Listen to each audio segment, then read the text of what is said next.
6th, and there'll probably be an early start time for that as well. Like 2 p.m. I think was the, Yeah. as opposed to 2 p.m. So it'll be a third talk April 6th at 2 p.m. Yeah. Yeah, I won't be able to get through April 6th. Yes. Yeah. I won't be able to get through in any reasonable way the material that I'd hoped to cover today, so we'll just, they very generously said to do a third talk, which I'll be happy to do. Before I begin, I wanted to make a couple of corrections. Yes, I think first of all, we should keep the groups to be semi-simple. The theory really should be done for reductive groups, but then it gets, you have to say much more about the isotropy group being compact and so on. So let's just say the group should be semi-simple. For the purposes of what I'm trying to explain, this is enough. Secondly, I said that the two descriptions of the homogeneous complex manifold, one was a semi-simple group divided by a compact subgroup that contains a compact maximal torus. The other was an open orbit with compact isotropy group in one of these homogeneous algebraic varieties, a complex semi-simple group divided by a parabolic subgroup. This, I think, was the statement, the fact that H should contain a compact maximal torus is necessary but not sufficient. So I think it's the case that the H should be a compact subgroup, which is the centralizer of a circle in a compact maximal torus. And I seem to recall from years ago that that's the correct definition. I haven't had a chance to check that it's the case. What is the case is that this implies this. And the way to think about this is the following, that you want this homogeneous space to have an invariant, integrable, almost complex structure. So a complex structure on a vector space, a real vector space, as you know, is given by an automorphism whose square is minus the identity, and then the complex number I acts by j. That's the same as giving a circle mapping into the real automorphisms, where j is phi of I. Okay? So to say that you have a circle in the center of H means exactly A, that you have an almost complex structure in the tangent space, and B, that it's invariant under the adjoint action. So it gives an invariant almost complex structure. And I believe that that is enough. It's automatically integrable. I think that's a theorem, I seem to recall. In any case, the implication this way is fine. And the description I gave of what the 1, 0 and 0, 1 tangent space looks like was correct. Just that I believe that this may be the right definition if you stick simply to the compact groups, compact isotropy group. The second is that I said that D is defined over Q. That's correct as an algebraic variety, but if you want to consider it as a G homogeneous variety, it has to be defined over a number field. So in the third example, it's that imaginary quadratic field. And secondly, just to clarify what non-classical means. Non-classical means that if you map the domain D to the corresponding Riemannian symmetric space, that's GR by K, then one of two things happen. First, this may not have a complex structure at all. It may not be Hermitian symmetric. Okay? Or if it is Hermitian symmetric, this map is not holomorphic or anti-holomorphic. So the description is a homogeneous complex manifold of the type D, which does not fiber holomorphically or anti-holomorphically over a Hermitian symmetric domain. It may map to a Hermitian symmetric domain, like the second example yesterday, but that is neither holomorphic nor an anti-holomorphic map. Okay. The topics for today, I want to say a bit more about cycle spaces and N cohomology. And I need to say a little bit about Mumford-Tate groups and domains, correspondence spaces, the Penrose type transforms, and the first two papers of Carayol to explain what's in them in the context that I've been discussing. And time permitting, I want to talk, give the statement of the results and the outline of the argument for his third paper, the one he spoke about here in the fall.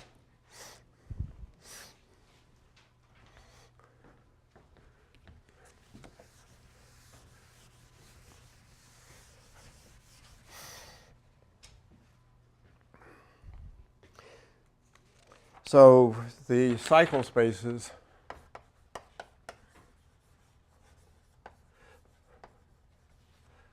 that we will be considering are the set of translates of a maximal compact subvariety that stay inside the domain. Okay. This is not the general definition of cycle spaces, but for non-classical domains, this is the one that is most useful, and it's included in the affine algebraic variety GC by KC exactly in the non-classical case. Okay, this is in the book of Fells, Huckleberry, and Wolf. This statement here is equivalent to saying that the set of elements, the subgroup in the complex group that leaves this particular maximal compact subvariety, remember Z naught is K by H, that the set of elements in the complex group that leave it fixed is just KC. It's not a larger group than the complexification of the maximal compact subgroup.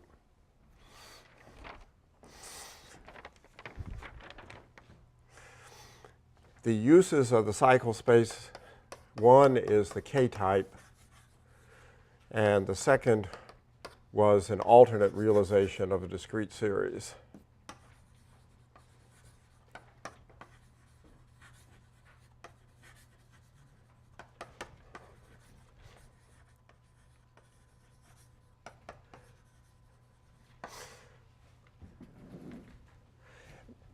And I want to say a bit more about the K-type and how that comes about, because some people asked yesterday to explain a little bit more what it means to expand the cohomology about a subvariety.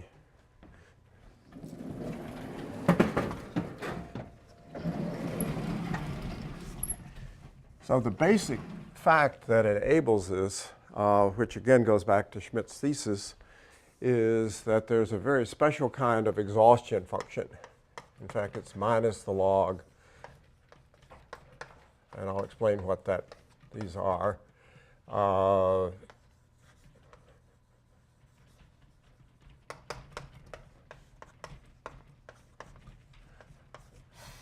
So what HD is a Hermitian metric in the canonical bundle of D.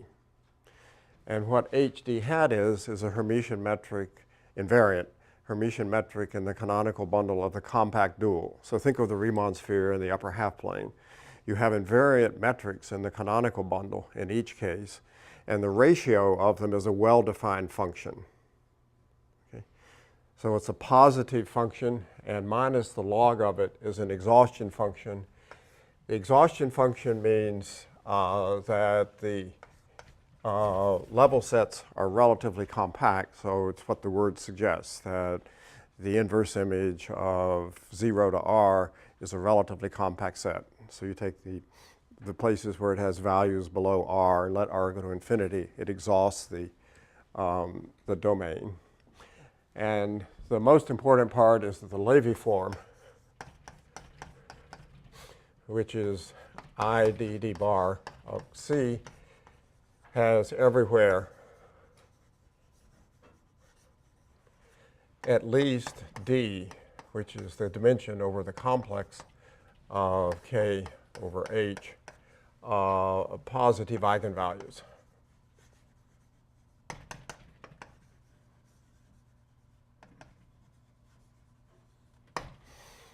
Okay. Here? Yes. So HD, what that means is that you have, if you take, you have the canonical bundle of D and the canonical bundle of D hat, and you have Hermitian metrics in each of these, and the ratio of those is a well-defined function.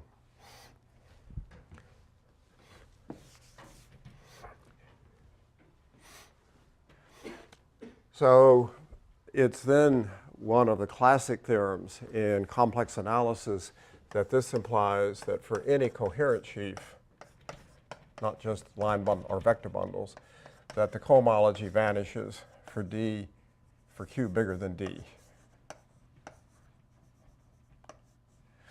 Okay. Once you have an exhaustion function with a certain number of positive eigenvalues, then there's no cohomology for any coherent sheaf above the number given by the number of positive eigenvalues. Stein manifolds are exactly those for which you have everywhere a strictly plurisubharmonic, that is, everywhere a positive definite exhaustion function. Okay. So now, if you take the L2 cohomology, you map it to ordinary cohomology, and you restrict it to the maximal compact subvariety that's in the top dimension. This goes on to, because you have the exact sheaf sequence, the ideal sheaf times L lambda goes into L lambda, goes into L lambda tensor the structure sheaf here. This is just restricting sections to the maximal compact subvariety. So in the long exact cohomology sequence, this one is out. And then you do the same thing with I squared. This goes to I L lambda, and this goes to L lambda tensor the dual of the normal bundle. And again, the HD here maps onto the HD here, and you keep going. So you're filtering the cohomology by the order of vanishing along this maximal compact subvariety, and this makes sense because the intersection of the HD of the IKs, L lambda, is 0, intersection over K. So you've captured all the cohomology that way. What's the way to prove this statement? Excuse me? What's the way to prove this intersection is 0? That intersection is 0?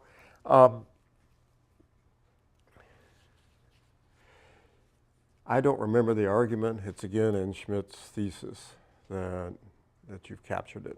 Yep.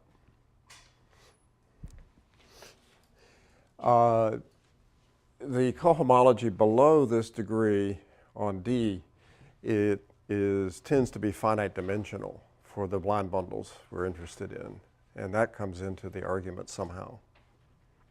Okay. So the case that we're interested in, so what this means then is that the Harish-Chandra module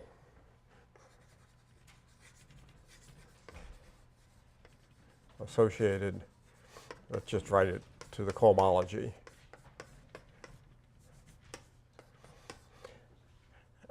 is filtered with the associated graded, the direct sum of these groups.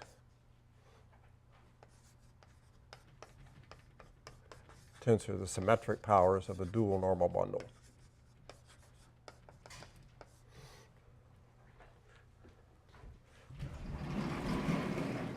I guess I'll go over here and leave that there. Now, the dual normal bundle is a homogeneous vector bundle. This, remember, is K by H, or K by T if we're doing flag manifolds.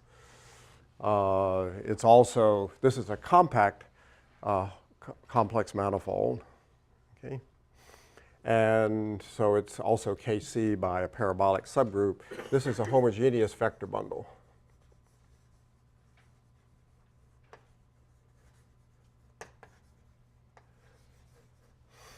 And in fact, it's the homogeneous vector bundle K cross H n star.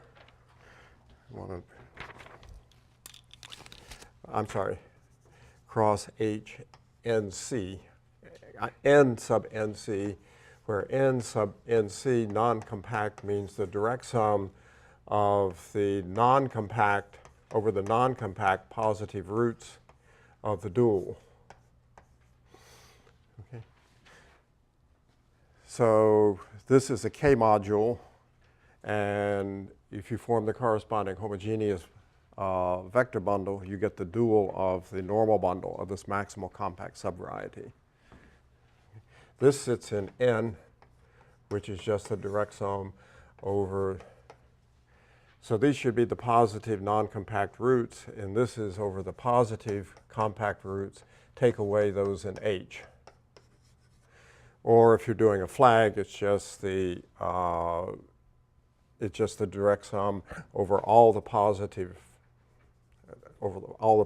roots of G minus alpha. So N, in the case of a flag manifold, it's just a maximal, it's just a Borel. It's the unipotent part of a Borel subalgebra. It's the direct sum of the negative root spaces. In the general case, it's the direct sum of the negative root spaces outside of H. And this is the direct sum of the non-compact negative root spaces. Those are all outside of H. Okay. Frequently, this dual normal bundle, or the normal bundle, let's just restrict to the flag case.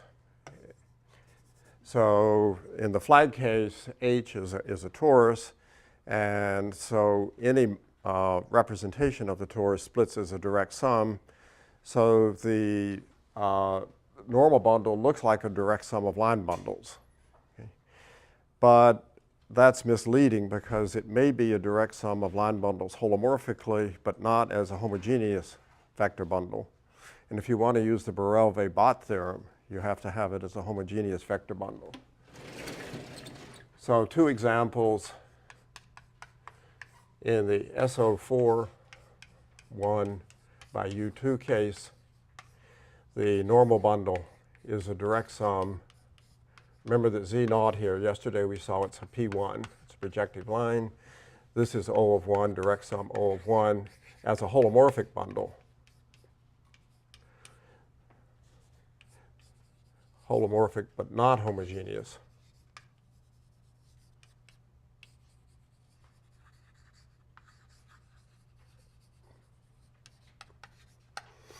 Okay.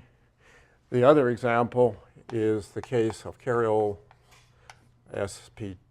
SU21 mod T.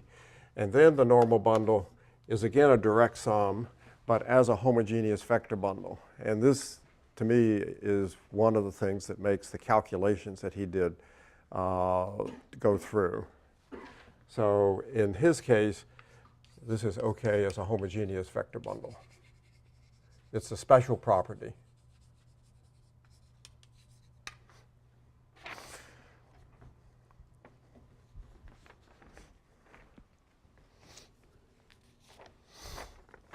So using this, what you get is that the Harish-Chandra module associated to this group, H1 of D, and now I'll start using Carayol's notations, L minus A minus B. Remember that in his case, this domain is sitting in P2 cross its dual. D sitting in P2 cross the dual P2. It's the incident. The maximal compact subvariety is the incidence variety. So you have standard line bundles on P2 in the dual. You can restrict them to D, and that's what these indices A and B refer to. So it's the standard line bundle O of minus A here. and minus b there, tensor minus b there. So the Harry-Chandra module associated to this is a direct sum over k, non-negative, and here you have k plus 1 copies of, you can just expand out the symmetric powers of the dual normal bundle, and you'll get groups like H1 of O P1 minus A minus K, direct sum O P1 minus B minus K. Okay. So this is the K type. And this, as Carayol shows, works not just for the discrete series, but for the degenerate limit of discrete series. That's the case of L minus 1 minus 1. Okay. So he used the K-type for the degenerate limit of discrete series using the explicit description of that degenerate limit of discrete series given by Johnson and Wallach. They wrote out, in terms of basically spherical harmonics, what the K-type looked like. This is just another way of getting the same result. And I mentioned it because if one wants to extend some of the try to extend some of the things Carayol did, this may be a more useful or more generally useful way of getting the K-type, at least for some specific cases. Sorry, Yeah. for this analysis, was there some restriction on which file chamber the Harris-Chandra parameter lived in? So this is in the, well, it's in the anti-dominant file chamber. So it's for a unique file chamber, is that right? There's a unique file chamber, yeah, I think. The picture I drew yesterday, it's in that one that's opposite the shaded one. Okay. In our Chandra's parameterization, it's the unique chamber which is neither holomorphic or anti-holomorphic. Is that correct? These, that's right. These are representations that are not limits of holomorphic or anti-holomorphic discrete series. So the ones that are inaccessible by sort of classical methods, which is why I think he was interested in them.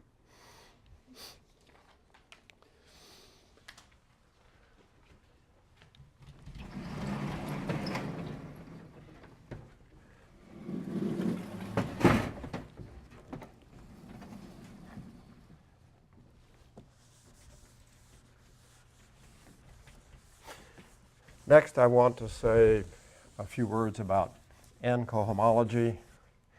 I think this is something that, again, many of you in the audience know much better than I. It's a standard philosophy that on a homogeneous space, ordinary cohomology or sheaf cohomology can be given by a Lie algebra cohomology formulation. Okay? And when you do that for the coherent cohomology, in the cases we're interested in, you get an expression in terms of Lie algebra cohomology. Here we're going to be looking at the cohomology on the quotients, where gamma is co-compact and operates freely. And we want a Lie algebra formulation of the cohomology of this. We'll take the case of flag manifolds for the line bundles of interest. So in the case of, the usual way that this is described is the sum over the representations of the unitary representation or the representations of the real group that occur in L2 of G by gamma or GR by gamma of certain multiplicities with coefficients. And the Lie algebra cohomology, if H is the, this is H pi is the H pi is the Hilbert space in which this is represented, and you take the elements in the cohomology that transform by the character corresponding to the weight minus lambda. That's the usual sort of formula one sees. It was done by Schmidt for the case of when rho plus lambda is anti-dominant, so the discrete series case. It was done by Williams, extended to the case of limits of discrete series. And it was done by Carayol in an adelic formulation. And I'll simply write up his formula. So he took a compact open subgroup in the finite adels.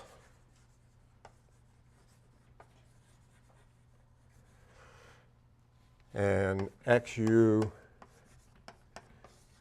is the double quotient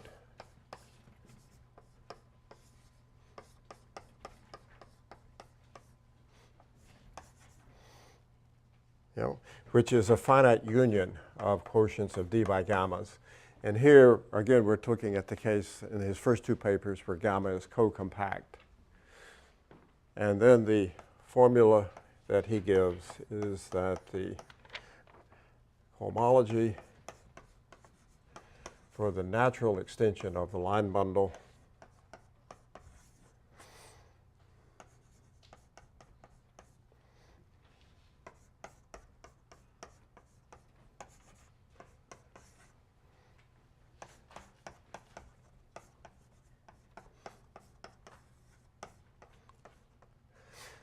So I explained the notations that pi is an automorphic representation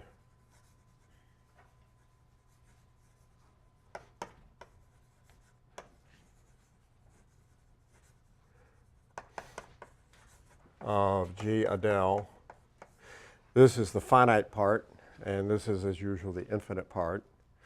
And Carayol's formulas, and M pi is the multiplicity with which the representation pi occurs in L2 of GQ by GA.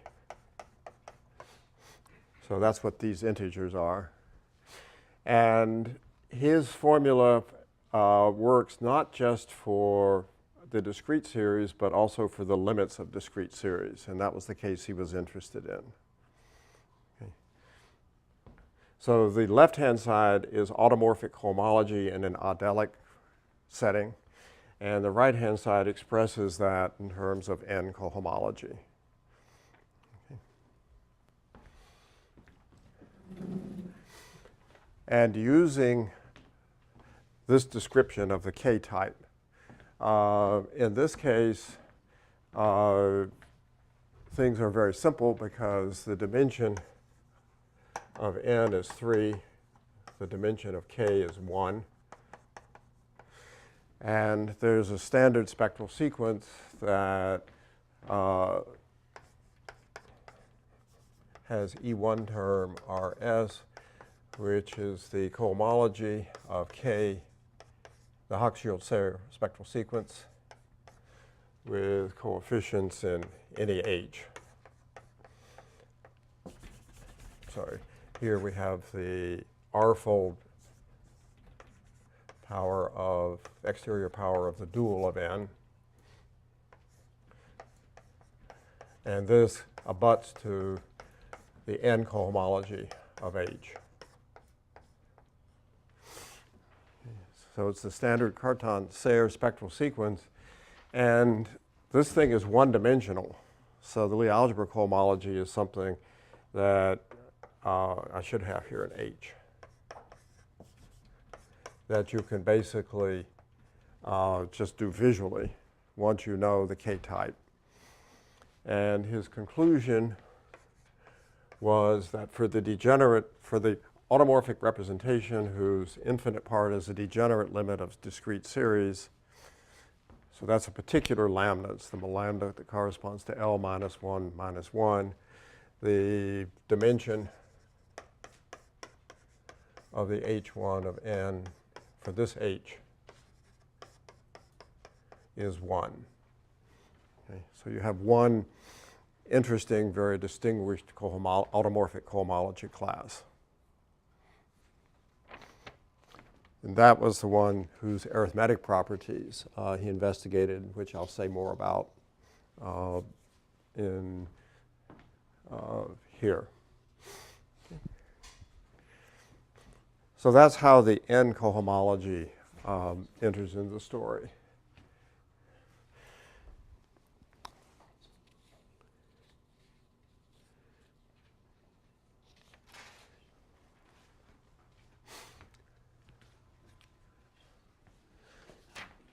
Next, I want to say just a few words about Mumper-Tate groups and Mumper-Tate domains.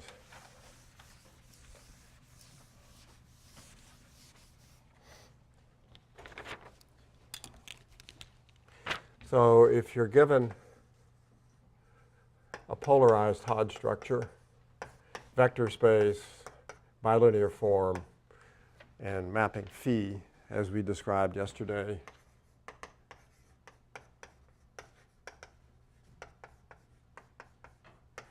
then the Mumford-Tate group, I'm going to put a G tilde on it, is the smallest Q algebraic subgroup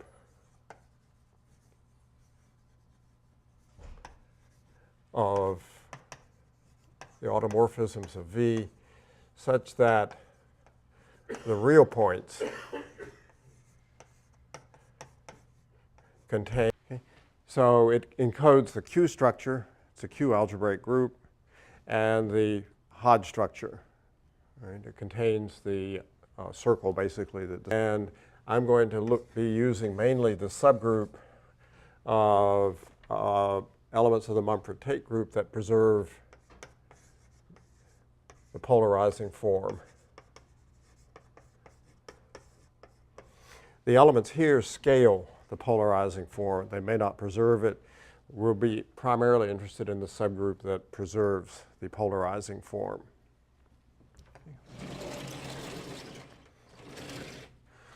A Mumford-Tate domain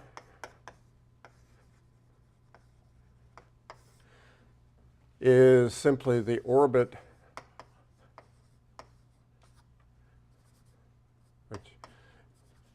which we might call just D, of the polarized Hodge structure under this group. I'm sorry, the real points. So you have the period domain of all polarized Hodge structures with given Hodge numbers. And you have a particular polarized Hodge structure and its Mumford-Tate group. And you take this group here, this real Lie group, and take the orbit of this point. The way to think about it is that this is a subdomain of the period domain consisting of polarized Hodge structures at whose generic point the Mumford-Tate group is this G tilde here. Okay. Geometrically, the Mumford-Tate groups are characterized by scaling the Hodge tensors in the tensor algebra. Okay. So if you take, for example, not just G tilde, but G itself, then that's characterized by leaving invariant all the Hodge tensors in the full tensor algebra of the vector space. So it preserves the polarization, but it preserves all other Hodge tensors. So those are the equations, if you like, that define it as a Q algebraic group. Okay. And the way to think then of these Mumford-Tate domains are subdomains of the period domain which have at least a given set of Hodge tensors. Okay.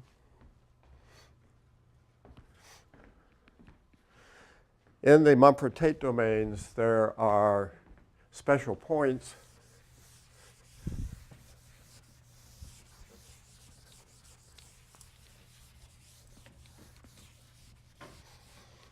given by CM polarized Hodge structures, complex multiplication Hodge structures. This, by definition, is that the Mumford-Tate group is a torus. Okay, so it's a Q algebraic torus. if the polarized Hodge structure is simple, that is, it doesn't decompose over Q into a sum, a non-trivial sum of sub-Hodge structures, then to say that the Mumper-Tate group is a torus is the same as saying that there's a CM field contained in the endomorphisms of V preserving the Hodge structure.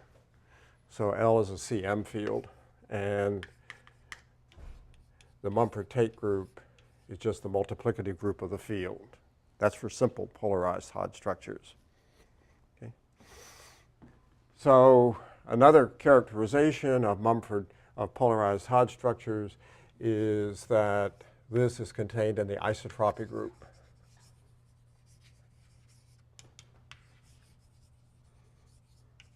Of the Mumper-Tate domain.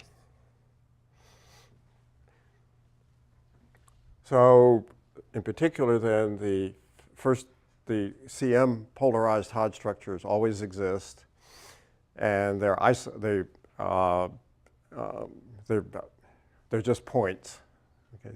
So it's a set of very arithmetically special Hodge structures. And the third fact that I will need later is that if we look at D sitting in its compact dual, as was mentioned earlier, the compact dual is a projective algebraic variety defined over a number field. And the CM points here, sitting in here, are themselves defined over a number field. Not the same one as this, but it can be larger. But they're arithmetic points in the sense that they're defined over a number field. So I'll just say CM points are arithmetic.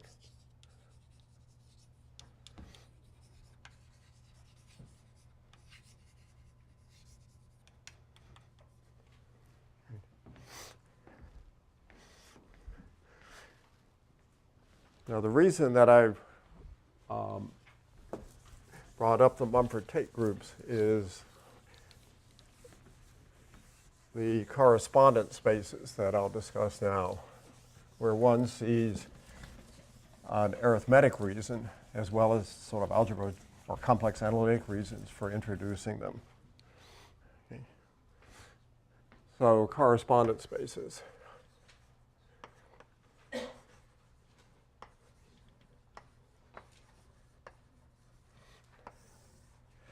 Well, here there's not yet a definition. There are only examples. The properties you want are the following. This should be contained in the product of D with itself. So that's hence the word correspondence. So it projects over D. And W should have two properties. It should be a Stein manifold.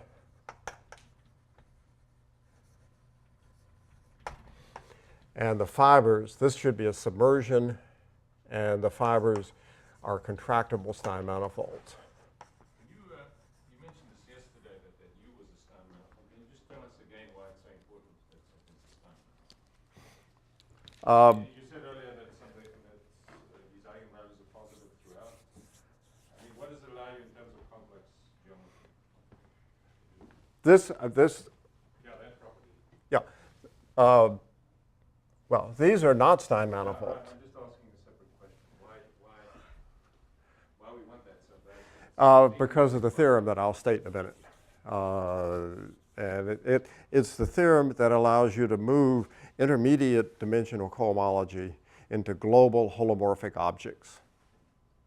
And that's the way that one can take this mysterious automorphic cohomology and see it, if you like, as a global holomorphic object, something you can write down in coordinates.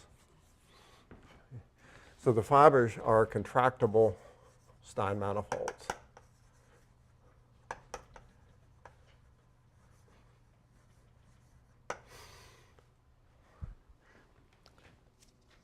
So there's a general candidate.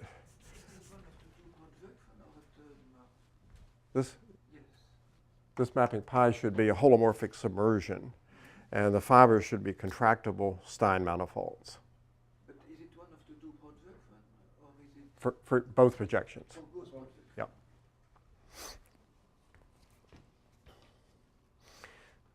So among other things, if you have one of these correspondence spaces, the notion of arithmetically special points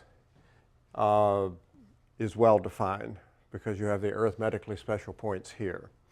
That's what's missing in the case of these cycle spaces. Okay. I'm sorry, I have a question in retrospect. The CM points, I can see that very well, of course, in the case where you have parameterized Hall structures for abelian varieties. Right. But that works in any, you can define this and... This is the general definition that the Mumper Tate group... But the argument for density is the same. Excuse me? The density. The density is, it holds in general. Okay.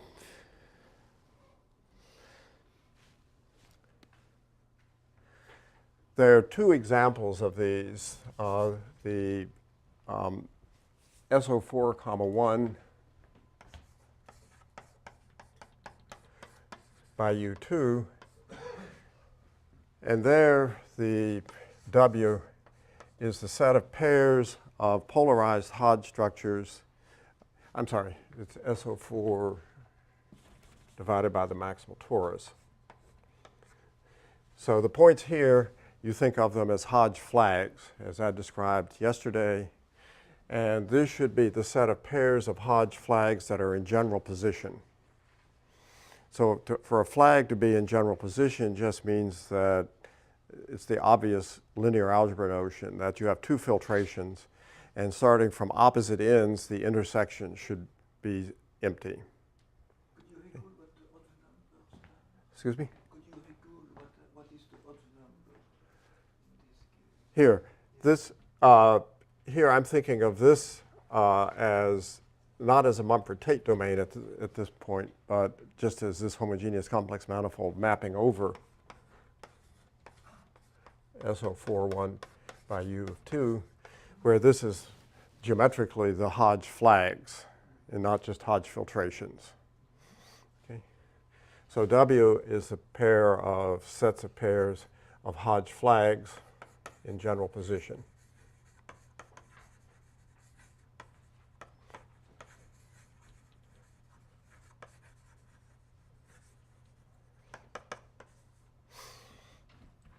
So one could give a candidate in general by using Hodge flags in general position. It may or may not work. I don't know.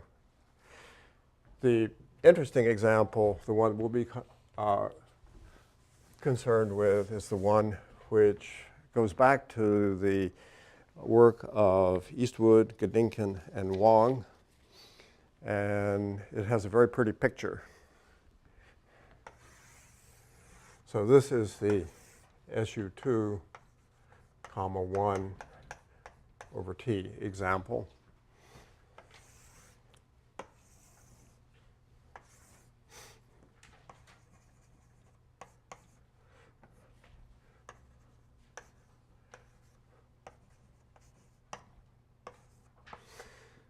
So you recall that the domain D was the set of pairs of a point and a line where the point is outside the ball and the line meets the ball. Okay. So here we're sitting in the product of D with itself. And the general position requirement is, of course, that the lines meet in a point and that that point should be in the ball. Okay.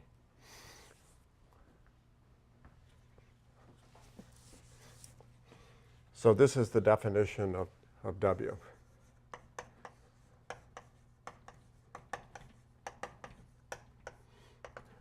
Satisfying these conditions here.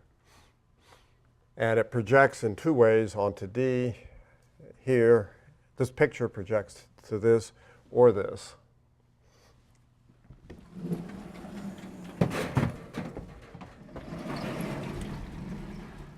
And it's not hard to check just by elementary method means that the two conditions that are written, well, that I erased now, but the two conditions I gave for a correspondence are satisfied. Okay. Is it an accident that in the two examples, the involution of d times d preserved w? I haven't thought about that.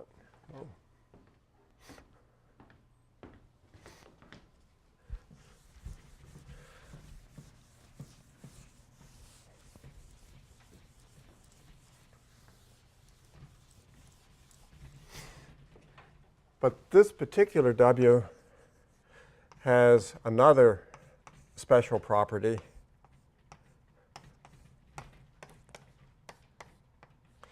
which is the basic framework that makes the calculations that Carayol did possible. Namely, you can project W onto D. You can just send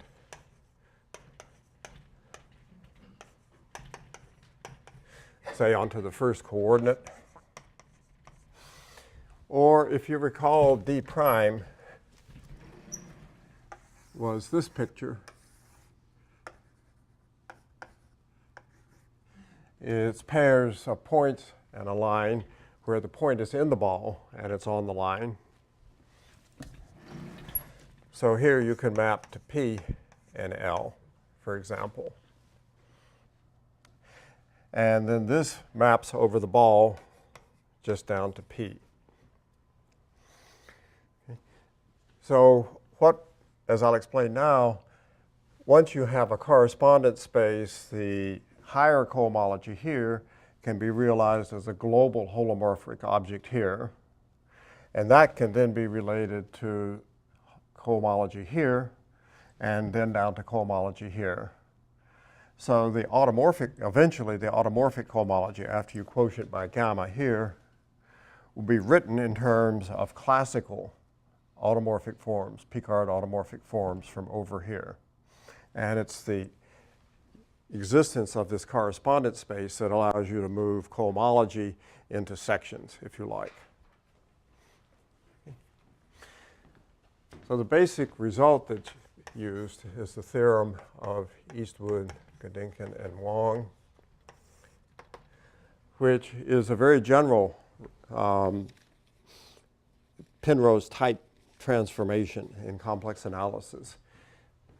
Deals with the following situation, that you have the picture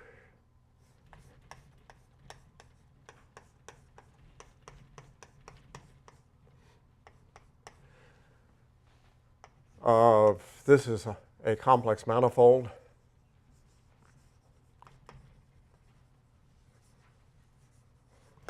Holomorphic vector bundle. And the X is a Stein manifold.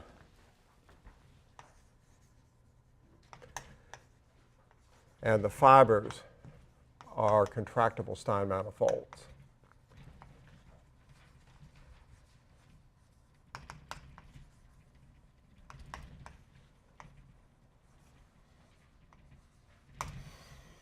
So I'm going to be using this theorem here in this setup, both going this way and the quotients by gamma, and going this way and the quotients by gamma.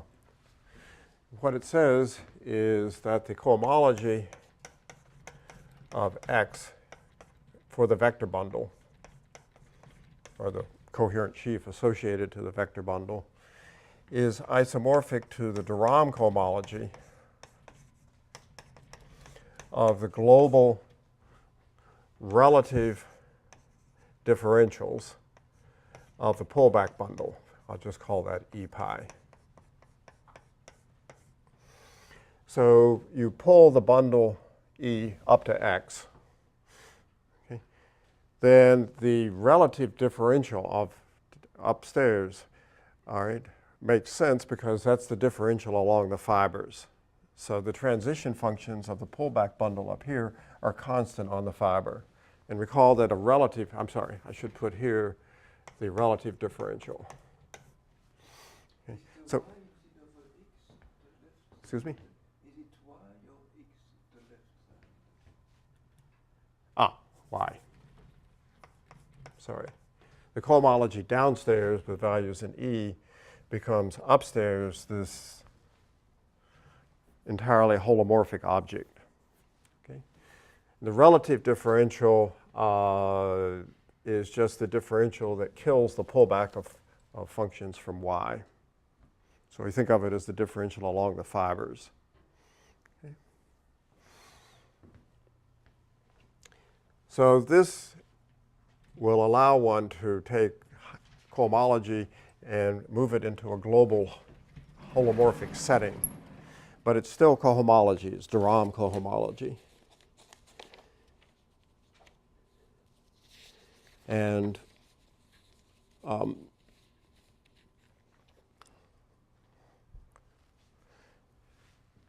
in the case where y is GC by a parabolic, or say a Borel, and here this is GC by the complexification of the maximal torus. Okay. This is an affine algebraic variety, so it's a Stein manifold. The fibers of this, since the Borel is the semi-direct product of the Cartan subgroup and the maximal unipotent subgroup of the Borel, the fibers are contractible Stein manifolds. Okay. So the conditions of the theorem are satisfied. And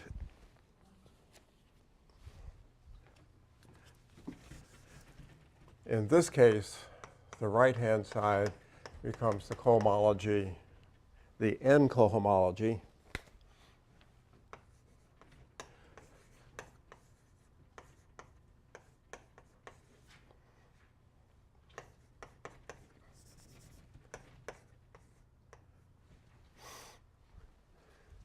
So what is this? N is the Borel, the Lie algebra of the Borel is the Cartan subalgebra, the complexification of the Lie algebra of the compact maximal torus, and N is the Lie algebra of what I called U a minute ago. Okay, so this N operates on the global holomorphic functions on this complex Lie group because you have. This is the case of a homogeneous vector bundle, so N operates on E. So E should be a homogeneous vector bundle.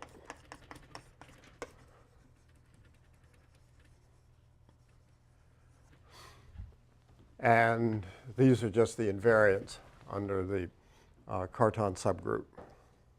So the N cohomology appears again, this time in a purely holomorphic setting.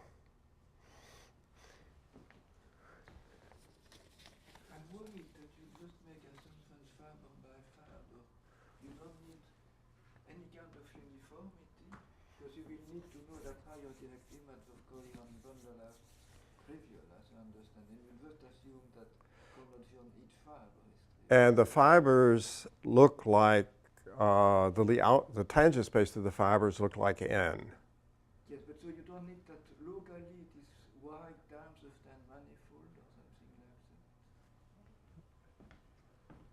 that? Locally on y? No, you don't need that.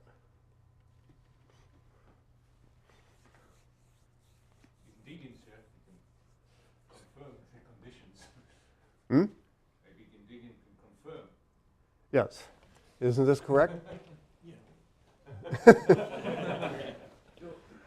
do you prove that higher directive mapping on cohomology value, knowing just that cohomology of the fiber is zero? Maybe we can discuss this.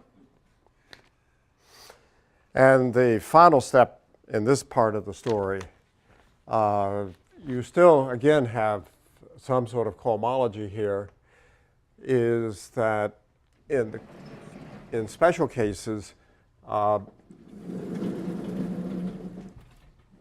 you have if you like, holomorphic harmonic theory, so that you can represent n cohomology by harmonic forms, just as a space, not closed mod exact, but just as a space itself. It's very similar to in Schmidts theorem, if you remember how he proved that, was by introducing a sort of formal Laplacian. And, well, I left out one step also. This is applied to this picture here, and you can restrict this to the case that we're interested in. Okay. And again, the conditions that this would be the case of the W over D. In the case of the SU2, 1 that we have, I'm getting ahead of myself here, sorry.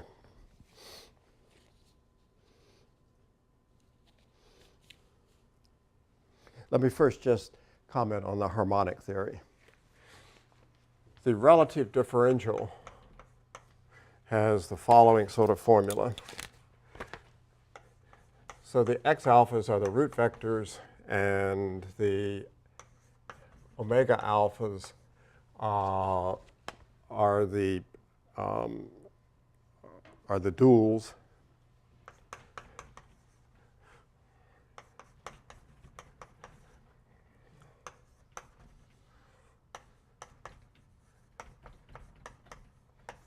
And here the sum is over the negative roots. Okay. So this is what the relative differential in that Lie algebra complex looks like. And the formal adjoint is, I think, yeah, minus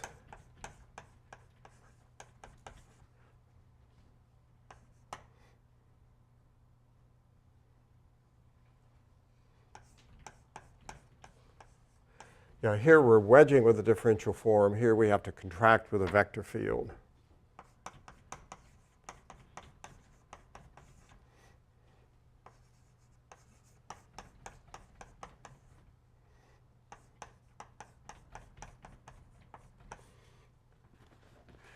So this looks formally like an adjoint operator, that you've gone from this to its dual. Here you wedged, here you contract. And here you've gone from this to its dual using the Cartan killing form. So this is a sort of formal adjoint.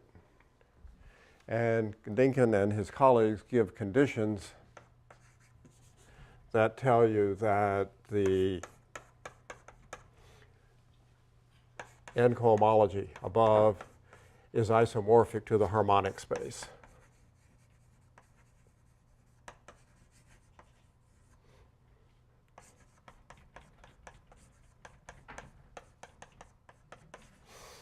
So to the formal harmonic space. So those are conditions that apply both to the situation of here and also its restriction to D. Okay.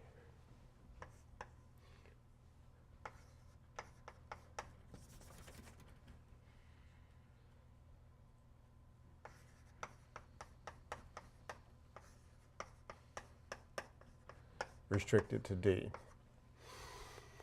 And in the particular case of SU2, 1, divided by its maximal torus, this is identified with the space W. And they give conditions on the line bundles L, A, B, that the cohomology is isomorphic to the formal harmonic space.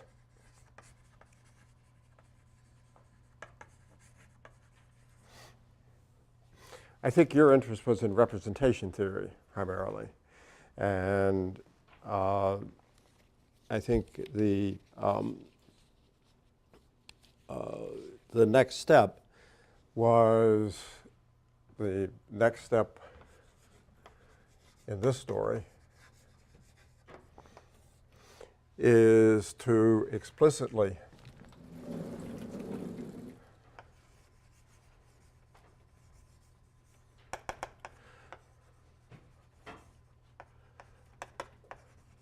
write out the formal harmonic space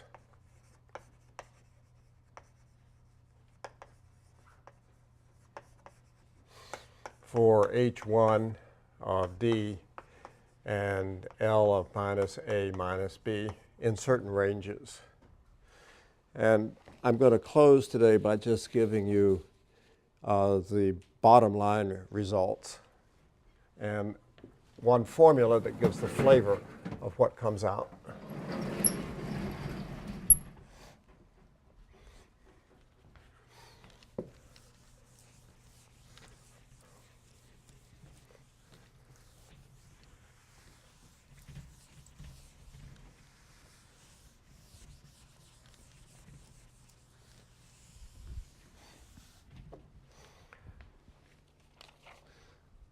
So I'll first do the diagram for X, which is the non-classical quotient by a co-compact discrete group mapping over D prime. And eventually that's going to go down over the ball quotient, but the first step is just here. There's also one for D double prime.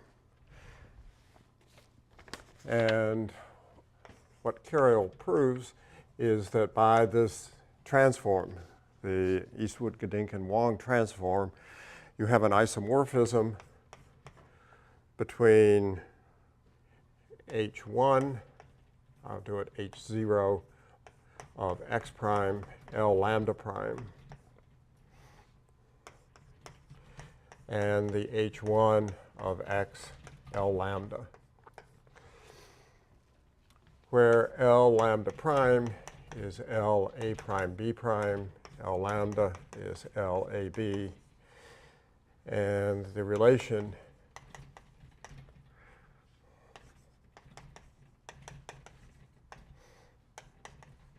between AB and A prime B prime is this here, and there's some inequalities on A and B, or A prime and B prime. So for certain of the line bundles, what you get are isomorphisms between, if you like, this classical object, global holomorphic sections of line bundles here, and this non-classical object, the automorphic cohomology in degree 1. Okay.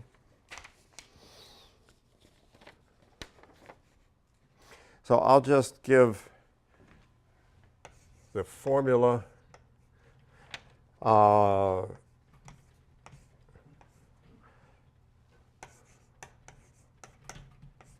that gives you the flavor of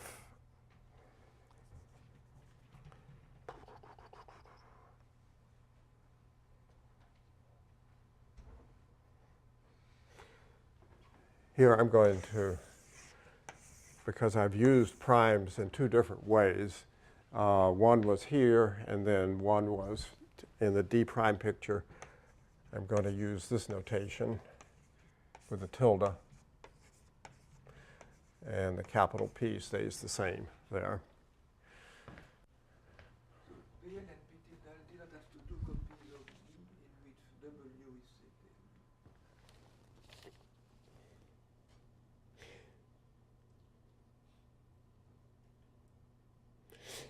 So what we're doing is this one here is isomorphic by the Gedinken-Wong story to some formal harmonic form up on W. So I need to tell you what the value of this is at a point on W. Okay? And what that is the following.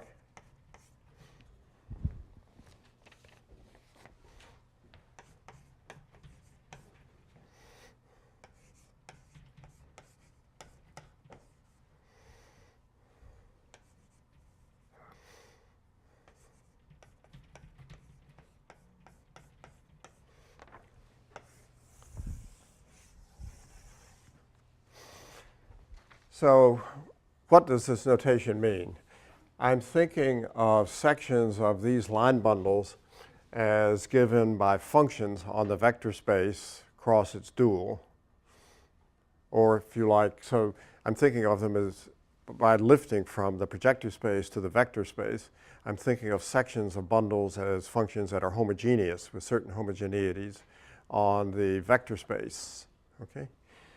So that's what this notation means. You have a section here, and P is going to be a point in the vector space, L is a line in the dual space. And this is a section of a line bundle on X prime. The points on X prime are P and L. That's a point in X prime. Okay? So that is what the value of a section at a point in X prime is this number here.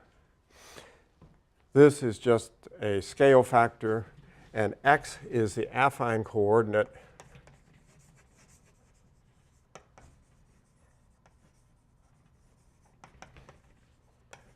on the line L, where you take P as the origin, this P is a point at infinity, and you have to fix a scale factor. But intuitively, X is just the coordinate on this line. This is the relative differential of X evaluated at the point P. And this, I think I want, yeah, that makes sense. This L tilde evaluates non-zero on P. So this scale factor is non-zero. This makes sense, and this is the value of the section. Viewing sections as functions on the up vector space above a projective space with homogeneities. Both sides of that isomorphism are represented by automorphic forms with given, I suppose, different infinity types. What are the representations on the on the right-hand side? Yeah? Here. Lambda, that's L lambda. That's Same infinity type. it's the same infinity type. All right. Right, so wait, I mean, they give cohomology classes both in the classical space and this non-classical space, and this is a concrete way of going between the cohomology classes. And, you know, once we relate the cohomology here to the cohomology on a ball quotient. So once the left-hand side is related to the cohomology on a ball quotient, this F prime will have an explicit formula. It looks like a theta function formula in terms of Picard automorphic forms. But at the moment, this is just the formula that gives you the isomorphism that takes this F prime, which is a section of a line bundle here, into something in H1 here, where the H1 here is identified with global holomorphic objects on this correspondence space. Okay? So this is a global holomorphic object on the correspondence space. Okay. Yeah? I'm sorry, I'm lost after the answer to Michael Harris's question, so may I ask again? Yeah. Here on the right-hand side, X is the non-standard variety. The right-hand side is the, that's the non-standard, that's this here. Right. And this, I should put it that way, is there. When lambda is the particular value of Carayol, this isomorphism can't exist, I suppose. Right? Yes. Okay. Yeah. So this is And the values that work are these, for those particular values. for those particular values.